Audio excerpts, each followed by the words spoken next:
अगर आपको indoor game खेलना पसंद है और आप किसी ऐसे व्यक्ति के समूह में जाते हैं जिन्हें आउटडोर गेम खेलना पसंद हो, तो संभव है कि आपको हास्याकरण का अनुभव हो।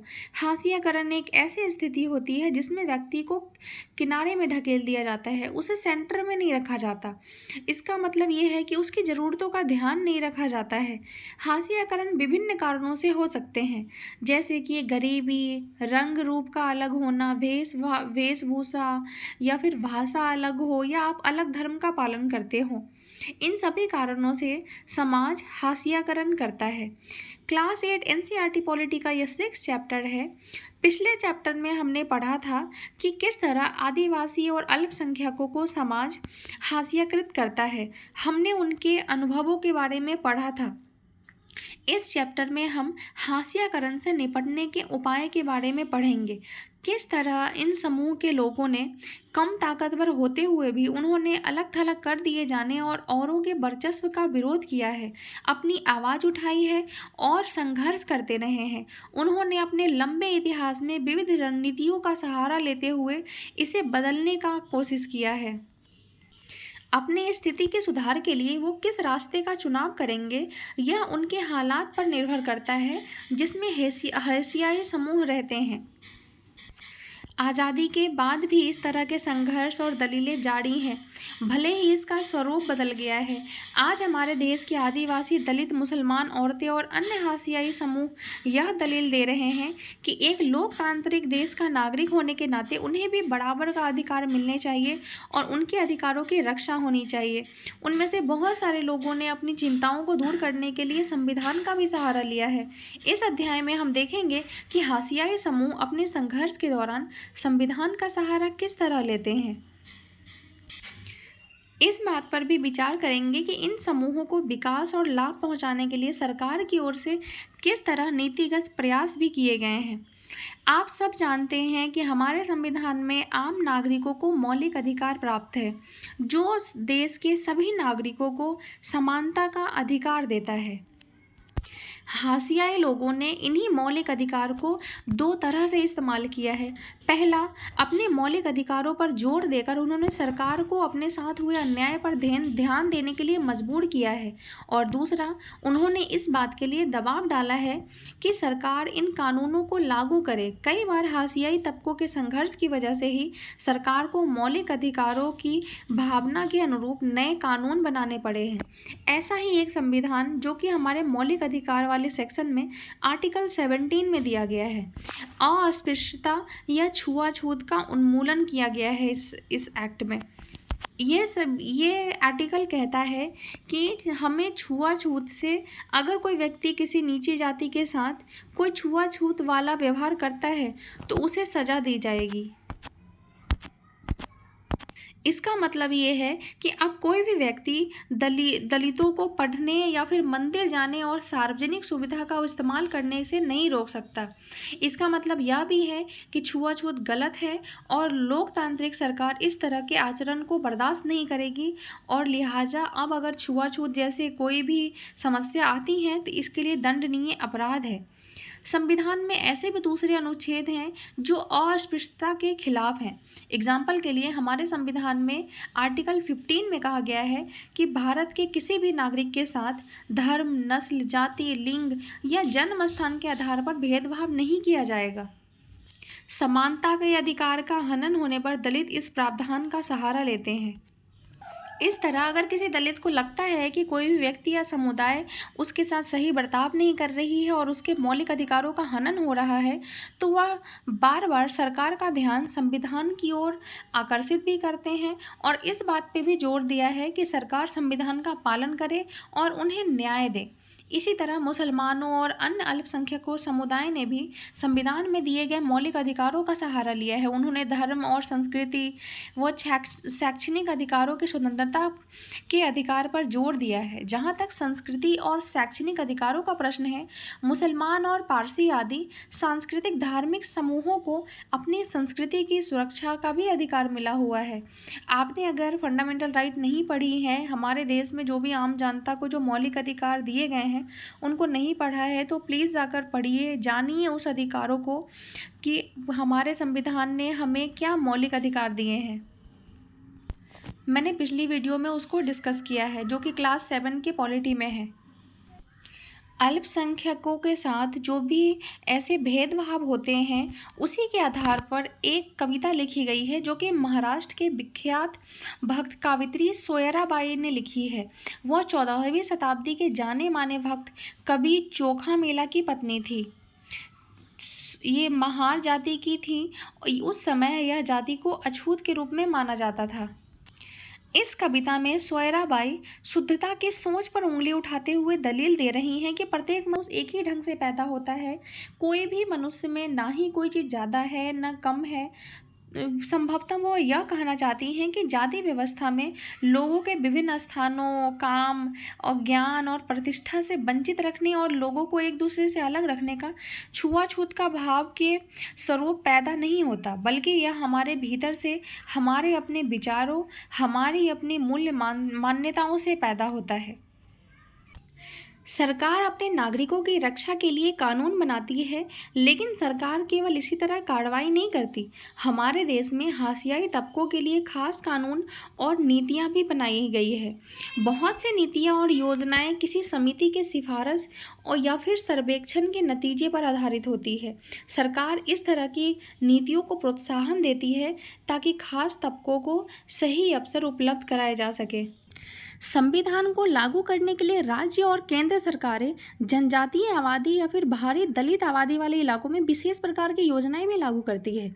एग्जाम्पल के लिए कई स्थान पर दलित आदिवासियों को सरकार की ओर से फ्री में छात्रावास भी दिए जाते हैं, ताकि शिक्षा संबंधित सुविधाएं हासिल कर सके और जो मुमकिन है कि उनके अपने इलाकों में उपलब्ध नहीं हो सकते। कुछ जरूरी सुविधाएं मुहैया कराने के अलावा सरकार कानूनों का भी इस्तेमाल करती है ताकि व्यवस्था में निहित असमानता को खत्म करने के लिए ठोस कदम उठाए जा सके। आरक्षण की व्यवस्था इसी तरह का एक महत्वपूर्ण कानून या नीति है। यह महत्वपूर्ण होने के साथ बेहद विवादास्पद भी है। शिक्षा संस्थानों और सरकारी नौकरियों में दलित और आदिवासियों के लिए सीटों का आरक्षण भी दिया जाता है। सीटों के आरक्षण का कानून एक महत्वपूर्ण तर्क पर आधारित है। इसके पीछे समझ यह है कि हमारे समाज में कुछ तबकों को सीढ़ियों से पढ़ने लिखने की नई निपुणता हासिल करने के अवसरों से वंचित रखा गया है। वहाँ लोकतांत्रिक सरकार को इन तबकों की सहायता के लिए ठोस कदम उठाने चाहिए। हमने फंडामेंटल राइट पढ़ा था, जिसमें सभी को समान अधिकार तो है, साथ ही उनमें किसी नीचे जाति के लोगों को आरक्षण भी मिला है। वो इसीलिए दिया गया है। हमारे मौलिक अधिकार में आरक्षण तो दी गई है, लेकिन यह आरक्षण किस तरह काम करती है, आइए जानते हैं। देश भर की सभी राज्य सरकारों के पास जो अनुसूचित जातियां और दलित जाति होती है, अनुसूचित जाति और जनजातियां, पिछड़ी जाति और अति पिछड़ी जाति, सबकी अपनी अपनी एक लिस्ट होती है। यह इस तरह एक सूची केंद्र सरकार के पास भी होती है। जो विद्यार्थी शैक्षणिक संस्थानों में दाखिले के लिए या जो उम्मीदवार सरकारी नौकरियों के लिए आवेदन करते हैं, उन्हें जाति और जनजाति प्रमाण पत्र के रूप में अपनी जाति का सबूत देना होता है। अगर कोई खास दलित जाति या जनजाति सरकार की सूची में है, तो उस जाति और जनजाति के उम्मीदवार को आरक्षण का लाभ मिलता है। खास तौर पर मेडिकल कॉलेज जैसे पेशेवर संस्थानों में दाखिल के लिए सरकार ने कट ऑफ न्यूनतम सीमा तय की हुई है। इसका मतलब यह है कि इन संस्थान में सभी दलितों और आदिवासी उम्मीदवार दाखिला नहीं पा सकते। इनमें उन्हीं दलित और आदिवासी विद्यार्थियों को दाखिला मिल सकता है जिन्होंने परीक्षा में अच्छा अंक प्रदर्शन किया है और न्यूनतम अंक सीमा से ज़्यादा अंक प्राप्त किए हैं। सरकार इन विद्यार्थियों को विशेष छात्रवृत्ति भी देती है। हाशियाई समूह को भेदभाव और शोषण से बचाने के लिए नीतियों के अलावा हमारे देश में कई कानून भी बनाए गए हैं। ऐसी ही सच्ची घटना पर आधारित एक केस स्टडी है, जिसको पढ़कर अपनी रक्षा के लिए दलित इन कानूनों को किस तरह इस्तेमाल करते थे जानते हैं। जगमालपुर गांव था। इसमें बड़े त्यौहार पर लोग इसके त्यौहार की छुट्टी में लोग तैयारी में जुड़े होते थे। यहाँ 5 साल में एक बार स्थानीय देवता की पूजा की जाती थी और 5 दिन तक चलने वाले इस उत्सव में लगभग 20 गांवों के पुजारी आसपास से आते थे। इस कार्यक्रम के शुरुआत में दलित समुदाय का एक व्यक्ति सारे पुजारियों का पैर धोता था और उसी गंदे पानी से स्नान करता था। उस गांव में यह काम रत्नम के परिवार करते थे। रत्नम के दादा परदादा यह काम को करते आ रहे थे। उन्हें कभी मंदिर में नहीं जाने दिया गया था, लेकिन इस रस्म को उनके लिए एक भारी सम्मान के रूप में देखा जाता था। इस बार उस घर में एक छोटे से लड़के, जो कि मात्र 20 साल का था, रत्नम, उसकी बारी थी। वो कॉलेज में इंजीनियरिंग की पढ़ाई कर रहा था। उसने इस रस्म को निभाने से इनकार कर दिया गया। उसने कहा कि वह इस संस्कार में विश्वास नहीं रखता और अपने उस पुरखों के दलित होने के कारण ऐसा करने के लिए उसे मजबूर नहीं किया जाता। रत्नम के इस इनकार ने केवल गांव की ताकतवर जातियां नहीं, बल्कि उसके अपने समुदाय के लोग भी उससे खफा हो गए। ऊंची जाति के लोगों को यह देखकर हैरानी हुई कि एक कच्ची उम्र का नौजवान लड़का उनके हुक्म को मानने से इनकार कर रहा है। उन लोगों को लगता था कि रत्नम की पढ़ाई लिखाई ने ही उसे बिगाड़ दिया गया है और इसीलिए वह अपनी मनमाने ढंग से अपना काम कर रहा है। रत्नम की जाति के लोग भी ऊंची जाति वाले के गुस्से की डर से उनसे कुछ नहीं कहते थे और उनमें से बहुत सारे लोग ऐसे, ऊंची जाति के लोग ऐसे होते थे जिनके यहाँ इन नीची जाति के लोग खेती में काम करके अपना घर चलाते थे। उन्हें यह डर था कि अगर उन्होंने उसका विरोध किया तो उसका घर कैसे चलेगा, वे लोग अपने खेत में काम नहीं देंगे। वहाँ ऊंची जाति के लोगों ने तो यह भी ऐलान करवा दिया था कि अगर दलित नहीं झुकेंगे तो उन्हें स्थानीय देवता का अभिशाप लगेगा। लेकिन वो जो 20 साल का लड़का रत्नम था, उसने यह कहा कि हम कभी मंदिर में ही नहीं गए तो भगवान हम पे क्या गुस्सा होंगे। ताकतवर जातियों ने रत्नम को सबक सिखाने की ठानी और उन्होंने उसके समुदाय को हुक्म दिया कि वे रत्नम और उसके परिवार को बहिष्कार कर दे। सभी को यह आदेश दिया गया था कि उसके परिवार से किसी भी तरह का संपर्क नहीं रखे। एक रात अचानक से उसके घर में आग लगा दी गई। बड़ी मुश्किल से रत्नम अपनी माँ के साथ वहाँ से जिंदा बचकर आया था। वहाँ से आने के बाद उसने अनुसूचित जाति और अनुसूचित जनजाति अत्याचार निवारण अधिनियम, जो कि 1989 में आया था, उसके तहत स्थानीय थाने में मामला दर्ज कराया। रिपोर्ट दर्ज होने के बाद स्थानीय मीडिया ने भी इस घटना पर ध्यान दिया और बहुत सारे पत्रकार उस गांव का दौरा करने के लिए आए। आखिरकार रत्नम को अपना घर और गांव छोड़कर बाहर जाना पड़ा, क्योंकि ऊंची जातियों ने उनका वहां पर रहना बहिष्कार कर दिया था। अब जानते हैं कि ये आखिर अनुसूचित जाति और अनुसूचित जनजाति अत्याचार निवारण अधिनियम 1989 है क्या और ये क्या कहता है। यह कानून 1989 में दलितों तथा अन्य समुदाय की मांगों के जवाब में बनाया गया था। उस समय सरकार इस बात के लिए भारी दबाव भी पड़ रहा था कि वह दलितों और आदिवासियों के साथ रोजमर्रा होने वाले दुर्व्यवहार और अपमान को रोक लगाने के लिए ठोस कार्रवाई करे। वैसे तो इस तरह के काम बहुत लंबे टाइम से चला आ रहा था, लेकिन 70 के दशक के अंत में और 80 के दशक के शुरुआत में यह समस्या हिंसक रूप लेने लगी थी। इस दौरान दक्षिण भारत के कई हिस्सों में अपने हकों का दावा करने के लिए बहुत सारे आग्रही दलित संगठन सामने आए और उन्होंने अपने हकों के लिए पुरजोर आवाज़ उठाई। वे तथाकथित जातीय दायित्वों का निर्वहन करने को तैयार नहीं थे और समानता का अधिकार चाहते थे।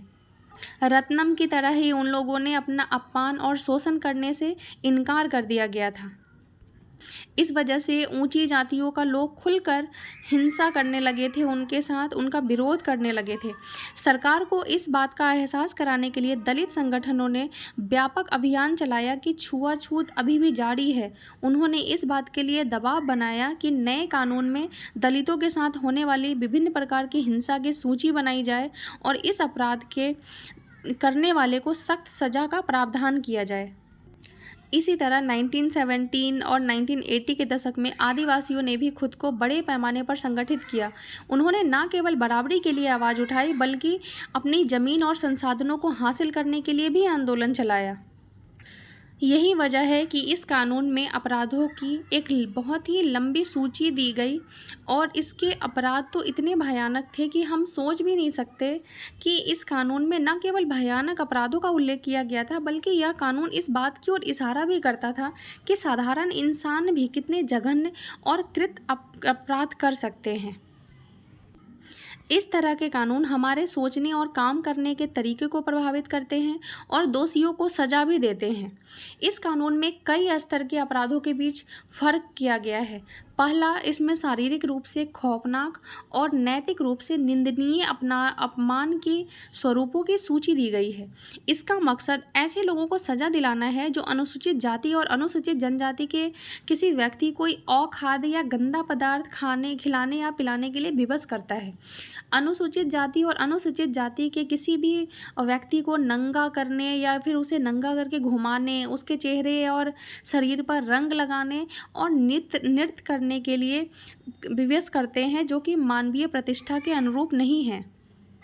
दूसरा, इसमें ऐसे कृत्यों की सूची भी है जिनके जरिए दलितों और आदिवासियों को एक ऐसे साधारण संसाधनों से वंचित किया जाता है या उनके गुलामों की तरह उनसे काम करवाया जाता है। फलस्वरूप इस कानून में प्रावधान दिया गया है कि अगर कोई भी व्यक्ति अनुसूचित जाति और अनुसूचित जनजाति के किसी व्यक्ति के नाम पर अगर आवंटित कोई ज़मीन है और उस पर कब्जा करता है, खेती करता है और अपने नाम पर उसको स्थानांतरित करवा लेता है तो उसे भी सजा दी जाएगी। एक और स्तर पर यह कानून इस बात की मान्यता देता है कि दलित एवं आदिवासी महिलाओं के खिलाफ होने वाली अपराध एक खास तरह के अपराध है। इसलिए ऐसे लोगों को दंडित करने की व्यवस्था की जो अनुसूचित जाति और अनुसूचित जनजाति की किसी महिला को अपमानित करने और उस पर हमला करने या उसके साथ जोर जबरदस्ती करते हैं। आपने कबीर के दोहे तो पढ़े होंगे। कबीर 15वीं सदी के कवि थे। पेशे से बुनकर कबीर भक्ति परंपरा से जुड़े थे। कबीर की कविता परम सत्ता के प्रति उनके प्रेम पर केंद्रित था। उनका यह प्रेम रस्मों और पंडे पुजारी के चंगुल से आज़ाद था। उनकी कविताओं में ताकतवर लोगों की तीखी आलोचना दिखाई देती है। कबीर ने ऐसे लोगों को बार बार प्रहार किया है जो अपनी धार्मिक और जातीय पहचानों के लिए लोगों को सांचे में कैद कर देते हैं। उनकी राय में हर व्यक्ति के पास आध्यात्मिक मुक्ति प्राप्त करने की क्षमता होती है और वे अपने अनुभवों के जरिए भीतर के गहरे ज्ञान को हासिल कर सकते हैं। कबीर ने अछूत शब्द को एक नया अर्थ देते हुए कहा कि उनका दावा है कि अस्पृश्यता ही ज्ञान का सर्वोच्च स्तर है। इसका मतलब है कि वह व्यक्ति संकुचित और विभाजन विचारों से पूरी तरह मुक्त है। लिहाजा कबीर अस्पृश्यता की सोच को सिर से बल खड़ा करके अछूतों को सबसे निचली अवस्था के बजाय सबसे ऊंची अवस्था में स्थापित कर देते हैं। आप अनुसूचित जाति और जनजातियों में ऐसे लोगों को जानते होंगे जो कई पीढ़ी से गंदगी साफ करते आए हैं, हाथ से मैला उठाने का काम करते हैं। यह काम आमतौर पर दलित औरतें और लड़कियों के हिस्से में आता है। आंध्र प्रदेश में सक्रिय सफाई कर्मचारी आंदोलन के अनुसार पूरे देश में दलित समुदाय के लगभग 1 लाख लोग यह काम कर रहे हैं। सिर पर मैला ढोने वालों के बीच काम करने वाले इस संगठन का कहना है कि ये लोग 26 लाख निजी और सामुदायिक सूखे शौचालय की सफाई करते हैं। सर पर मैला ढोने वाले बेहद अमानवीय स्थितियों में काम करते हैं। इस काम के कारण उनके स्वास्थ्य पर गंभीर खतरा बना रहता है। वे लगातार ऐसे संक्रमण के खतरे में रहते हैं जिससे उनकी आंखें, त्वचा, श्वसन तंत्र, पाचन तंत्र पर भी असर डालता है और इस काम के लिए उन्हें बहुत ही मामूली सा वेतन मिलता है। नगर पालिकाओं में काम करने वाले रोजाना 200 रुपये मिलते हैं, जबकि निजी घरों में काम करने वाले को इससे भी कम पैसा मिलता है। गुजरात के भांगी और आंध्र प्रदेश के पाखी और तमिलनाडु के सिक्कलयार इस श्रेणी में आते हैं। 1999 में सरकार ने employment of manual scavengers and construction of dry latrines act 1999 पारित किया था। यह कानून सिर पर मैला उठाने वाले काम को रखने और सूखे शौचालयों के निर्माण पर पाबंदी लगाता है। 2003 में सफाई कर्मचारी आंदोलन तथा 13 अन्य संगठनों व व्यक्तियों जिनमें 7 मैला ढोने वाले थे, उन्होंने सर्वोच्च न्यायालय में एक जनहित याचिका दायर की थी। याचिका दायर करने वालों का कहना था कि सिर पर मैला की प्रथा न केवल आज भी चल रही है बल्कि रेलवे जैसे सरकारी उपक्रमों में भी बड़े पैमाने पर प्रचलित है। याचिकाकर्ताओं ने अपने मौलिक अधिकारों को लागू करवाने के लिए आग्रह किया। इसके जवाब में न्यायालय ने निष्कर्ष दिया कि 1999 में पारित किए गए कानून के बाद भी देश भर में सिर पर मैला ढोने वालों की संख्या में इजाफा हुआ है। न्यायालय ने केंद्र व राज्य सरकार के प्रत्येक विभाग मंत्रालय को आदेश दिया कि वे 6 महीने के भीतर इस बात की सच्चाई का पता लगाएं। अगर सिर पर मैला ढोने की प्रथा अभी भी प्रचलन में पाई जाती है तो संबंधित सरकारी विभागों को ऐसे लोगों की मुक्ति और पुनर्वास के लिए एक समयबद्ध कार्यक्रम तैयार करना चाहिए। हाथ से मैला उठाने वाले कर्मियों के नियोजन का प्रतिषेध और उनका पुनर्वसन अधिनियम 6 दिसंबर 2013 से लागू हुआ है। 1989 का अधिनियम एक और वजह से महत्वपूर्ण है। आदिवासी कार्यकर्ता अपनी परंपरागत जमीन पर कब्जे की बहाली के लिए इस कानून का सहारा लेते हैं। आपने पहले पढ़ा था कि किस तरह असम से उनकी जमीन पर कब्जा करके उन्हें वहां से जबरदस्ती भगा दिया गया था। कार्यकर्ताओं का कहना है कि उन्हें भी इस कानून के तहत सजा दी जानी चाहिए। उन्होंने यह भी कहा कि यह कानून भी जनजातीय समुदाय को केवल वही लाभ देता है जिनका संविधान में आश्वासन दिया गया है। उनका कहना है कि संवैधानिक रूप से आदिवासियों की जमीन को किसी गैर आदिवासी व्यक्तियों को नहीं बेचा जा सकता। जहां ऐसा हुआ है वहां संविधान की गरिमा बनाए रखने के लिए उनसे जमीन वापस लेना चाहिए। इसके अलावा जंगलों को आरक्षित या अभयारण्य घोषित करके भी लोगों को वहां से बेदखल किया जा रहा है। केंद्र सरकार में हाल ही में अनुसूचित जनजाति एवं अन्य परंपरागत वनवासी वन अधिकार मान्यता अधिनियम 2006 पारित किया है।